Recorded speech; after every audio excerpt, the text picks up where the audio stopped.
Microsoft will apparently honor Bethesda's PS5 exclusives, but future console releases will be case by case. How crazy is this?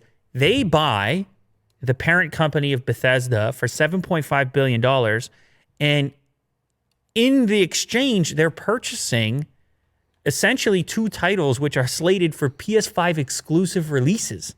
These two games, Deathloop and Ghostwire, were being developed by them. However, they were going to come out only on PS5. So now Microsoft is in effect publishing games. One of their companies, a company under their umbrella, is publishing games only for their competitor. Yeah. Strange. But you had to know. I guess this deal happened before, right? The exclusive deal? Absolutely. Yeah. Yeah, and you had to know when you heard about the scale and the scope of the acquisition that there was the potential for this crossover. They're working on so many things. Of course, yes. This variety of developers under the umbrella of the parent company, which also owns Bethesda. And so people immediately started thinking, wait, did those get canceled? Does Microsoft have the ability to drop those games right away to hurt their competitor? I don't think that would be a smart move, obviously. I think you follow through with the work and you just make a better name for yourself when you go and start to approach exclusives in the future that are only going to be on Microsoft's side, on PC or Xbox. So they said that in the meantime, let's see the official here.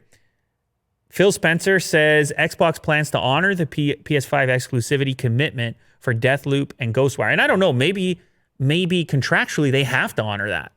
Yeah. That's what I thought right away. Can you even come in and sever those things right away? That would be complicated because you already agreed to deliver the goods. Yeah. So contract signed. It's a pretty interesting, it's almost a conundrum they find themselves. There's some other stuff here that should make people, also people could get mad. Customers could get mad. They could say, you made this commitment and I don't care if you have a competing thing. I expected to play my thing on the pre-order that I already had because the PlayStation pre-order went live before this acquisition, right? Yeah. It's kind of crazy stuff. Also, there's been questions around Elder Scrolls, which is a big Bethesda game with the online stuff. And the game will continue to be supported exactly as it was. And we fully expect it to keep growing and thriving on each of the platforms that are currently supported. So it will leave no platforms.